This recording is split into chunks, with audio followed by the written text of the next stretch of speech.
كالأداء. بسم الله الرحمن الرحيم. اللهم صل على سيدنا محمد الفاتح لما أغلق والخاتم لما سبق ناصر الحق والحق والهادي إلى صراطك المستقيم وعلى آله وصحبه حق قدره ومقداره العظيم وحفظ المرسلين ولحم الملائكة المقربين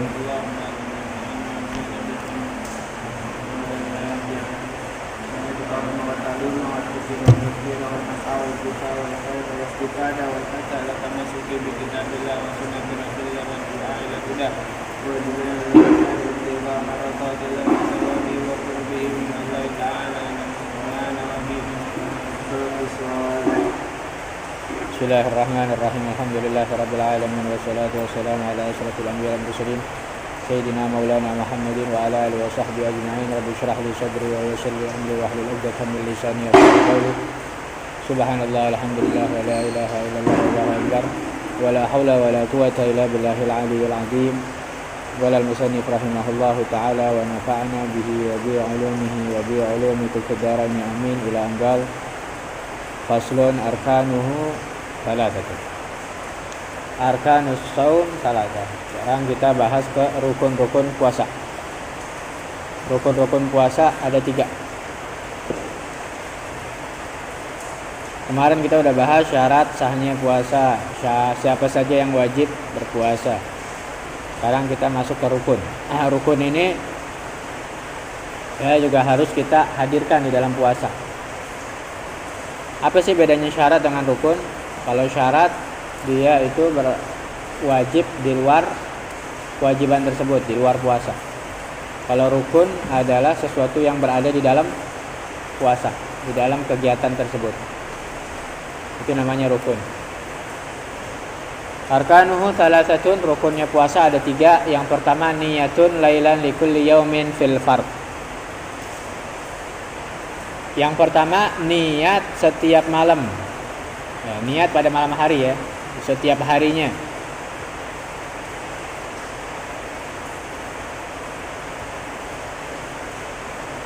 Innamal a'malu binniyat. Puasa Ramadan ini termasuk ibadah, termasuk amalan. Setiap ibadah, setiap amalan itu harus ada niat. Sah tidaknya ibadah amalan itu tergantung daripada niatnya. Bagi kita yang mengikuti pendapat Imam Syafi'i radhiyallahu an, beliau Imam Syafi'i radhiyallahu an berpendapat di dalam mazhabnya, beliau berpendapat bahwa setiap Ramadan, setiap hari sepanjang bulan Ramadan itu adalah ibadah mustajillah. Ibadah mustajillah yaitu ibadah yang independen, sendiri-sendiri. Hari kedua tidak ada sangkut pautnya sama sekali dengan hari pertama. Hari ketiga tidak ada sangkut pautnya sama sekali dengan hari kedua dan hari yang pertama, begitu seterusnya. Karena ibadah ini adalah independen, sendiri-sendiri, maka niatnya juga harus sendiri-sendiri. Niatnya harus setiap hari. Nah, ini menurut madhab Imam Syafi'i. Waktu niatnya itu dari terbenam matahari, yaitu dari maghrib sampai sebelum terbit fajar shadiq. Itu waktunya lama, itu dari maghrib udah boleh niat sampai sebelum terbit fajar shadiq, yaitu waktu subuh. Bagaimana niatnya? Mudahnya niat ini nggak usah dipersulit, nggak usah direpotkan. Mudahnya saya niat puasa Ramadan besok karena Allah, atau saya besok niat puasa Ramadan karena Allah. Cukup, udah nggak usah dipersulit, nggak usah direpot-repotkan untuk masalah niat ini. Sah tadi, kita nggak perlu repot dan harus yakin, nggak usah ragu-ragu. Karena di sebagian orang itu untuk menghafal yang panjang itu kadang susah. Bahkan di sebagian orang itu ya, kita ini kadang nanti bakal mengajarkan orang-orang yang sepuh, yang udah besar. Maka nanti beda cara mengajarkan anak kecil sama orang dewasa. Kalau mengajarkan anak kecil boleh kita ajarkan dengan sempurna. Boleh, karena belum ada kewajiban di situ. Tapi kalau kita mengajarkan yang sepuh, yang sudah ada kewajiban di situ untuk puasa, maka ya kita harus mengajarkan yang wajib-wajib aja. Dan puasa niat itu kita ajarkan yang mudah, karena orang kalau udah sepuh itu kadang susah untuk menghafal. Kalau kita sih gampang ya. Niat sempurnanya gimana? Nawaitu shauma ghadin an ada'i fardhi syahri ramadhana hadhihi sanati lillahi ta'ala. Ini bagi kita mudah menghafal yang seperti itu. Tapi ada sebagian orang yang sulit untuk menghafal yang apalagi ini ibadah tahunan. Kalau sekali ngafalin bisa lupa. Maka apalagi kalau kita mengajarkan yang sepuh itu ya ajarkan yang mudah aja. Ajarkan yang mudah. Saya niat puasa Ramadan besok cukup, nggak usah pakai karena Allah juga udah sah. Nggak usah ribet, nggak usah dipersulit. Dimudahin aja. Terus bagi yang hafal boleh kita pakai nawaitu shauma ghadin an ada'i fardhi syahri ramadhana hadhihi sanati lillahi ta'ala. Tapi nanti nih di dalam ahli nahu kadang diputar-putar di sini. Nawaitu shauma ghadin an ada'i fardhi syahri ramadhana hadhihi sanati fardhi syahri ramadhani hadhihi sanati fardhu syahri ramadhani hadhihi sanata. Yang mana yang benar? Ini enggak usah dipersulit, enggak usah direpotkan. Semuanya boleh, semuanya sah. Nanti mau fardhu syahri ramadhana boleh, fardhu syahri ramadhani boleh, fardhu syahri ramadhana hadhihi sanata boleh. Enggak usah dipersulit. Semuanya boleh. Mau kalau majrur semua jadi mudhaf ilaih semuanya boleh. Ya. Fardhi syahri ramadhani hadis ini enggak usah dipusingin untuk masalah ahli nah. Buat masalah niat kita mudahin aja. Tapi kalau kita wajib tahu ya, santri harus bisa hafal. Nawaitu shauma ghadin an ada'i fardhi syahri ramadhana boleh ramadhani hadhihi sanati lillahi ta'ala. Ini intinya untuk madhab daripada Imam Syafi'i, niatnya itu harus setiap hari. Karena ini adalah ibadah yang sendiri. Lain halnya dengan madhab Imam Malik. Madhab Imam Malik, beliau berpendapat bahwa puasa Ramadan ini adalah ibadah paketan, satu paket. Kayak sholat aja satu paket. Kan kalau kita sholat ini kan niat hanya di awal, cukup pada rakaat pertama niat. Apa kita setiap ganti rakaat harus niat lagi kan? Enggak kan? Cukup di rakaat pertama.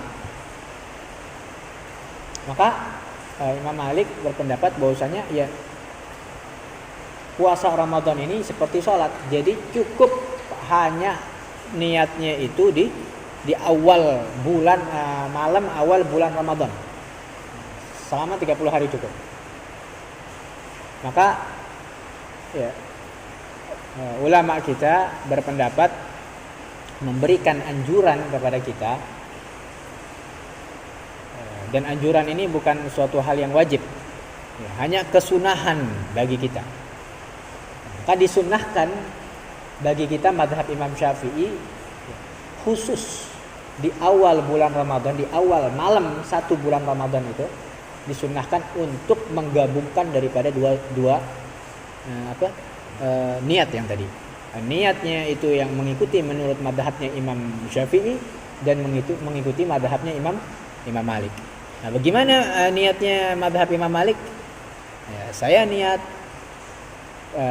niat puasa 30 hari 1 bulan penuh dalam pada bulan Ramadan tahun ini karena wajib karena Allah Ta'ala. Ya, itu sudah cukup. Saya niat puasa 1 bulan penuh dalam puasa Ramadan tahun ini wajib karena Allah Ta'ala. Itu niatnya. Maka bagi kita ya, yang mengikuti ya, atau melakukan kesunahan ini, menggabungkan daripada dua sunnah ini, maka kita akan mendapatkan dua keistimewaan, dua kelebihan.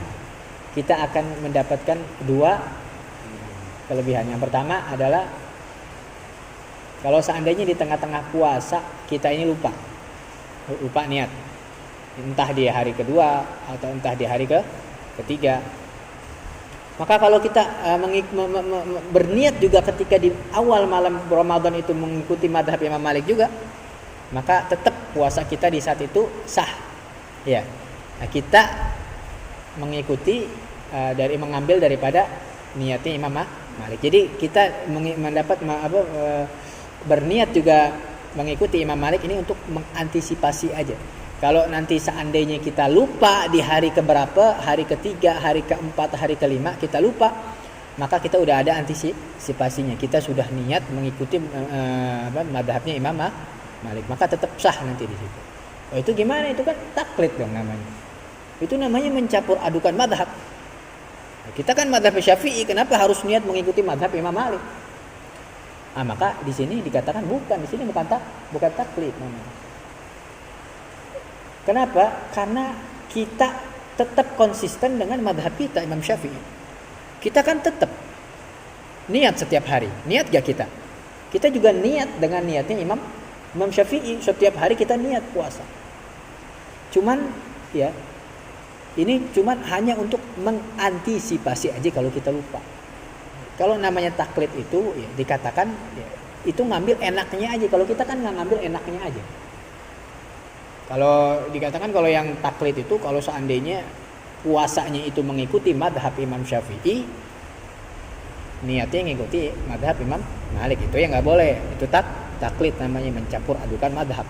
Tapi kalau kita nih di sini bukan taklid namanya, ya, hanya untuk mengantisipasi aja. Ketika kita lupa, nah ini yang boleh. Ketika kita lupa, baru diperkenankan, dibolehkan untuk mengikuti daripada madhab Malik, yang mana kita udah niat di situ di awal malam bulan Ramadan, baru di situ diperbolehkan. Namanya kita bukan ngambil enaknya aja, di situ namanya udah kepepet, udah darurat. Ya, karena lupa, bukan karena disengaja, bukan karena enaknya puasanya ngambil Syafi'i, niatnya ngambil Imam Malik, nggak begitu. Tetap kita konsisten sama madhab kita, dan kita juga akan terus bahkan setelahnya akan niat dalam madhab niatnya Imam Syafi'i. Ya, besoknya kita niat lagi madhab Imam Syafi'i, besoknya kita niat lagi, kayak gitu. Maka ini dinamakan bukan taklid. Kalau seandainya kita tidak niat dengan niatnya Imam Malik, gimana? Kita lupa ini puasa, nggak niat. Dan kita pada awal bulan Ramadan, nih niatnya Imam Malik khusus di awal bulan Ramadan aja ya. Kalau udah tanggal 2 udah nggak bisa. Khusus awal bulan Ramadan. Nah sekarang gimana kalau dia nggak niat? Madhabnya Imam Malik, nggak ngikutin. Kemudian di entah hari kedua, hari ketiga dia lupa, nggak niat. Maka tetap puasanya dia batal. Maksudnya nggak sah puasanya dan wajib diqodok. Sekalipun batal wajib diqodok, tetap dia harus imsak, menahan diri dari subuh sampai maghrib. Tetap nggak boleh makan, nggak boleh minum, nggak boleh apa-apa. Tetap dia seperti orang yang puasa, imsak. Tapi nanti di luar Ramadan dia wajib mengqodoknya. Kenapa kok begitu? Kan udah batal ya, karena ada kecerobohan di situ. Kan niat itu kan dari maghrib sampai sebelum subuh, kok bisa lupa? Oh berarti di situ ada kecerobohan di situ. Maka orang yang ceroboh di sini diberikan dua sanksi. Sanksi pertama, dia wajib mengqodok daripada puasanya, dan sanksi yang kedua, dia tetap di saat itu harus imsak, menahan diri, nggak boleh makan, nggak boleh minum, dan lain sampai maghrib, dari subuh sampai maghrib. Paham? Itu. Tapi kalau kita niat Imam Malik enak, ya, tetap puasanya sah. Ya. Itu dia. Makanya nanti saat besok nih awal bulan Ramadan kita niat 2 misalnya. Ya, biar enak. Paham? Kemudian keuntungan yang kedua, tadi keuntungan yang pertama itu ya. Keuntungan yang kedua kalau kita berniat juga mengikuti mazhab Imam Malik adalah kalau seandainya kita ini udah duluan dijemput ajalnya, udah meninggal duluan. Ketika masuk Ramadan ya, awal Ramadan, malam pertama kita niatnya 30 hari mau puasa, ternyata di hari kedua, hari ketiga ternyata kita meninggal dunia. Gimana? Maka orang itu tetap mendapatkan pahalanya sempurna. 30 hari dia mendapatkan pahalanya. Niatul mukmin khairun min amalihi. Niatnya orang mukmin itu lebih baik daripada amalnya. Gitu ya. Jadi amalnya 2-3 hari tapi niatnya 1 bulan full, maka yang dilihat itu oleh malaikat adalah niatnya. Maka dicatat sama malaikat 30 hari full. Ya, puasa. Maka ini ya kelebihan kalau kita berniat juga mengikuti daripada mazhab Imam Malik. Makanya jangan sampai kita tinggalkan, sayang. Khusus ingat ya, khusus cuman pada malam pertama bulan Ramadan. Kemudian catatan dikit ya, Anda kasih catatan. Biasanya ini yang sering salah anak-anak muda ini biasanya, atau orang-orang yang mungkin imannya lemah. Biasanya kalau dia puasa, batalin puasa, sengaja dibatalin. Banyak begitu orang, sengaja batalin, males sudah, nggak kuat, dibatalin akhirnya minum. Nah, kalau dia batalin puasa, orang kalau udah batal puasa, bukan langsung dia bebas, harus makan, boleh makan sepuasnya, boleh minum sepuasnya. Enggak. Jadi walaupun dia batalin, misalkan dia batalin jam 9 pagi dia batalin. Maka dia setelah batalin itu enggak boleh juga tetap makan. Harus imsak dari dia batalin sampai buka lagi. Kalau seandainya dia makan lagi jam 12 makan, jam 2 makan, maka setiap makannya itu berbuah dosa. 2 kali makan dilimpahkan sama Allah 2 dosa. Dia makan berapa kali itu terus ya ngalir dosa, minum makan dosa sama aja, bersetubuh dengan suami istri sama.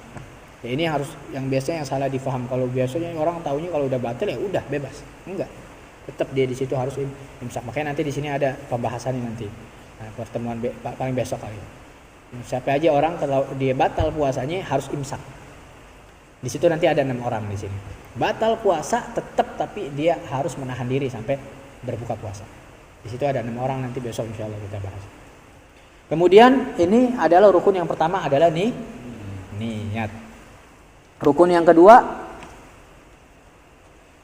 wa tarku mufattirin dzakiran mukhtaran ghaira jahilin ma'dzur. Menjauhkan, yang kedua adalah menjauhkan dari perkara-perkara yang membatalkan puasa mulai subuh sampai maghrib secara sadar, tidak terpaksa, dan dalam keadaan mengerti hukumnya. Itu dia yang kemarin, apa aja yang membatalkan puasa itu dia harus menahan, menjauhkan dari hal-hal yang membatalkan puasa secara sadar, nggak dipaksa, memang benar dia mau dan dalam keadaan mengerti hukum. Yang ketiga adalah as-shaim, dia harus berpuasa. Ini rukun yang ketiga.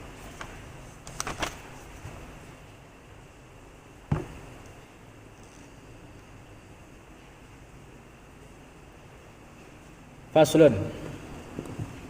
Kita ganti ke fasal yang selanjutnya. Wa yajibu ma'al qada'i lis-shaum al-kaffaratul 'udma wa ta'zir 'ala man afsada shaumahu fi ramadhana yawman kamilan bi jima'in tamin athimin bihi lis-shaum. Di sini pembahasan tentang masalah yang batal puasa sebabnya berjima. Bersetubuh, bersenggama. Jika seorang batal puasanya karena jima, karena bersetubuh dengan suami istri pada siang hari bulan Ramadan, maka dia nanti diwajibkan 3 hal. Di sini sih 3, tapi kita wajibkan 4 aja. Kita wajibkan 4 hal. Wajib baginya 4 perkara. Kita baca dulu ya di sini. Wajibu. Dia wajib ma'al qada'i lisaum, dia wajib pertama mengqadha puasanya. Ya, mengqadha puasanya itu harus langsung fauron setelah lebaran, habis lebaran besoknya harus langsung diqadha. Wajib harus langsung diqadha, enggak boleh ditunda-tunda. Memang biasanya begitu kalau puasa sengaja dibatalin harus langsung wajib diqadha. Tanggal 1 wajib qadha. Wal kafaratul udma, yang kedua membayar kafaroh yang paling besar. Membayar kafaroh yang paling besar. Kafaroh yang paling besar apa? Memerdekakan budak. Sekarang nggak ada budak, berarti harus berpuasa 2 bulan berturut-turut. Kalau nggak mampu berarti dia harus memberikan makanan orang fakir miskin ya 60 orang. Satu orangnya 1 mud, berarti 60 mud, setiap orangnya 1 mud ya. 60 orang fakir miskin. Wa ta'zir 'ala man afsada shaumahu fi ramadhana, dan diberikan hukuman ya oleh hakim kepada orang yang merusak puasanya itu, puasa Ramadannya itu karena merusaknya itu karena berjima, bijimain karena berjima.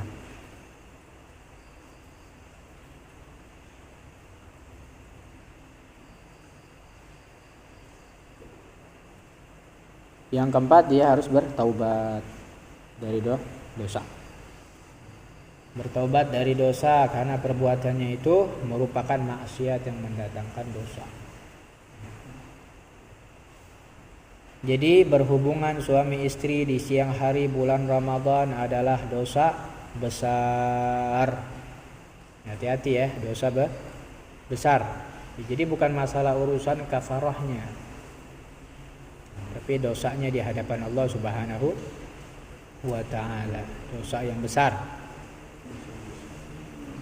Dan bagi orang suami istri yang berhubungan di siang hari bulan Ramadan, maka dia wajib baginya 4 perkara. Yang pertama apa? Tadi bayar kafarah. Ya. Kalau ada budak sih bayar pakai budak. Sekarang udah nggak ada budak. Maka kita beralih kepada gimana? Puasa 2 bulan berturut-turut. Ini dalam mazhab Imam Syafi'i dia harus tertib ya, nggak boleh milih-milih. Jadi harus tertib. Pertama budak dulu. Bukan budak udah nggak ada zaman sekarang. Berarti harus jatuh yang kedua apa?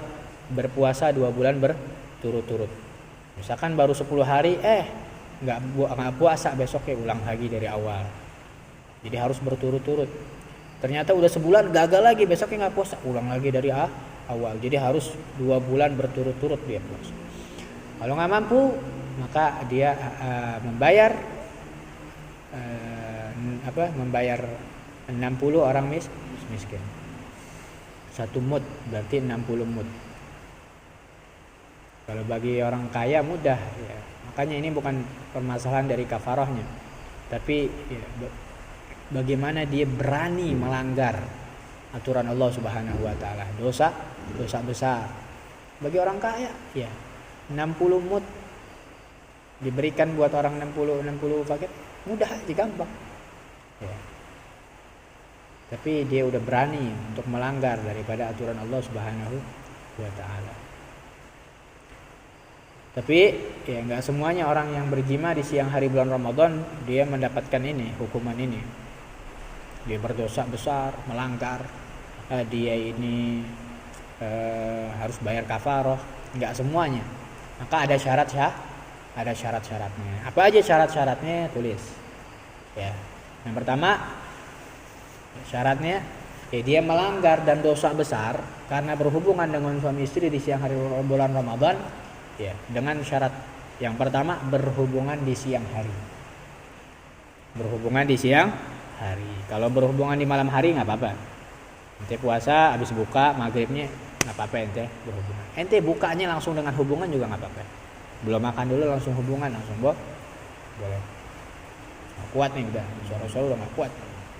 Habis beduk tuk udah siap dah tuh diranjang langsung gitu ya. Boleh. Yang kedua waktu puasa Ramadan.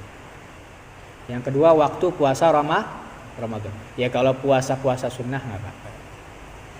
Tidak ada kafarah gitu. Ya kalau puasa qadha juga nggak ada kafarah di situ. Ini waktu puasa Ramadan. Yang ketiga, dalam keadaan tidak punya uzur. Dalam keadaan dia tidak punya uzur.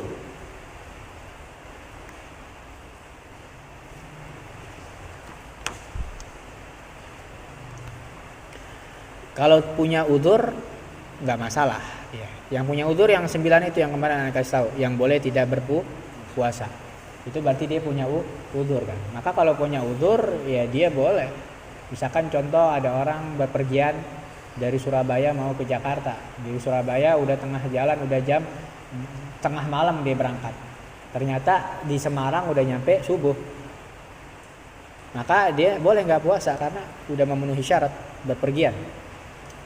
Dan maka di saat itu dia boleh makan, dia boleh minum, dia boleh juga sama bersenggama, boleh juga berjima di situ di saat itu.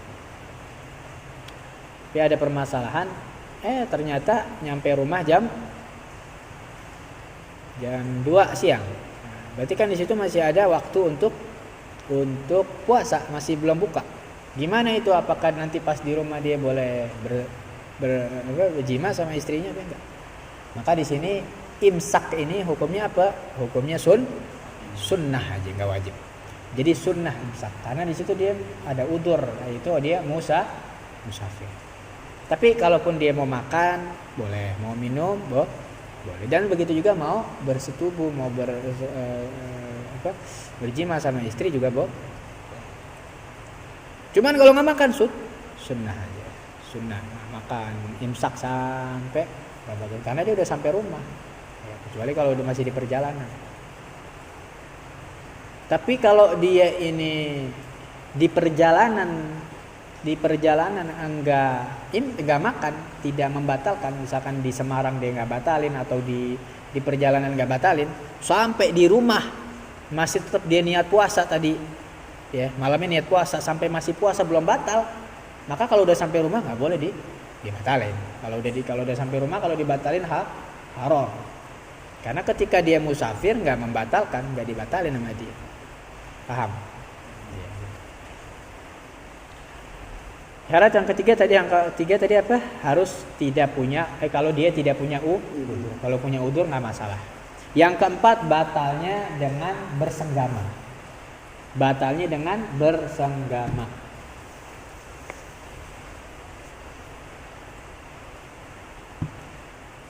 Jadi ya ketika dia puasa ya langsung dia itu bersenggama sama istrinya. Maka dia kan batal puasanya karena bersenggama. Nah, maka di situ nanti itu dia dosa besar, wajib ada kafarahnya. Harus ada takdzir di situ, ada hukuman daripada hakim. Dan dia harus tobat daripada dosa. Makanya di sini ada ahli orang pagi. Dia tahu kalau membatalkan puasa karena bersenggama ini dosanya besar. Harus ada kafarah di situ. Ini kalau dia ahli fikih tapi enggak waro, begini. Tidak belajar tasawuf, maka nanti jadi pengikut syaitan nanti. Ahli fikih pagi dia tahu bersenggama batal, dosanya besar, maka gimana caranya? Berarti dia makan dulu.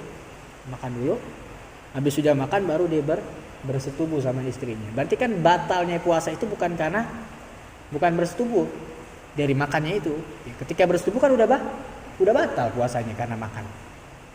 Maka dia nggak mendapatkan nggak terkena kafarah di dunia. Tapi dia kena tetap dia ini nyungsep di akhirat ke nerakanya Allah Subhanahu wa taala. Nyungsep ke neraka jahanam.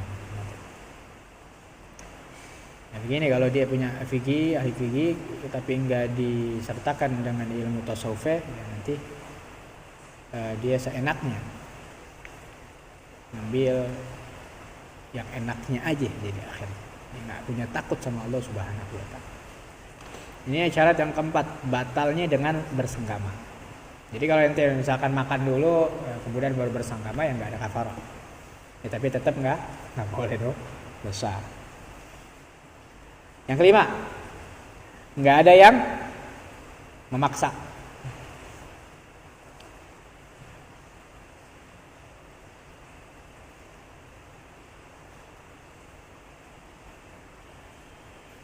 Kalau ada yang maksa ya beda halnya ya.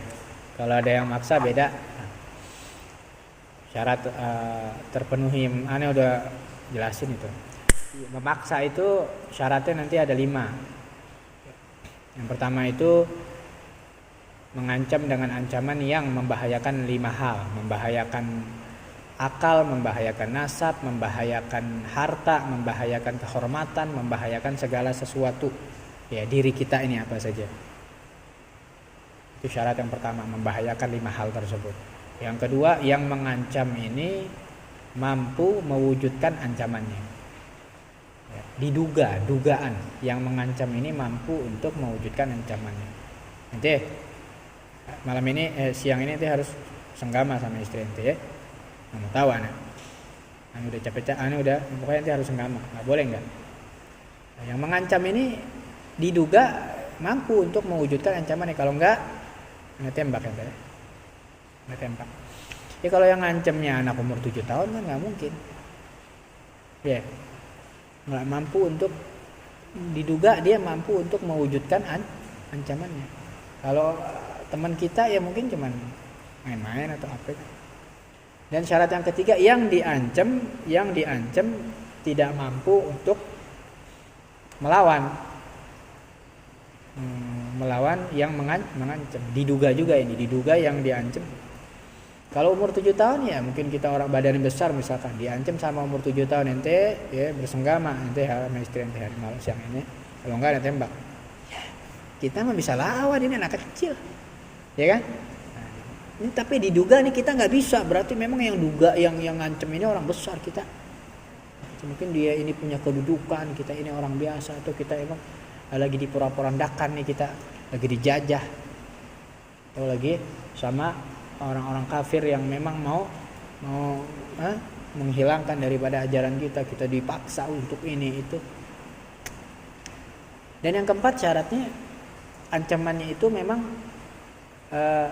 ancamannya itu bukan main-main gitu.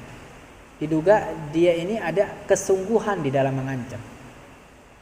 Kesungguhan berarti memang dia ini sungguh benar, wah ini kayak ancamannya emang sungguhan, bukan kayak bercanda-canda teman atau apa. Dan yang terakhir, yang diancam ini tidak ada kerelaan dari yang kepada yang mengancam.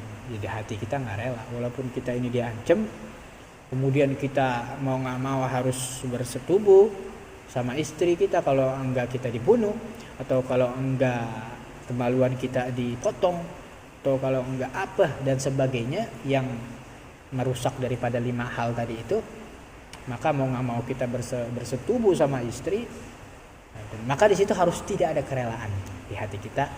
Ya Allah, kalau nggak diancam gini, Allah kalian yang aku ini, ya ampuni hamba ya Allah, ampuni hamba ya Allah, astagfirullahaladzim. Terus nggak ada kerelaan di situ, tobat sama Allah, minta ampun sama Allah. Paham? Maka di situ juga termasuk udzur di situ. Ya, tidak ada kafarah nanti di situ. Wallahu a'lam bishawab. Ada pertanyaan? Nggak ada.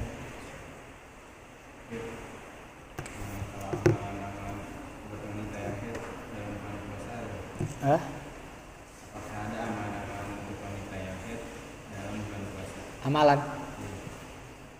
Oh maksudnya kalau dia head kemudian gimana puasa kan nggak ada ya. Banyakin zikir. Ya, zikir kan nggak apa-apa. Untuk banyakin sholawat, banyakin zikir.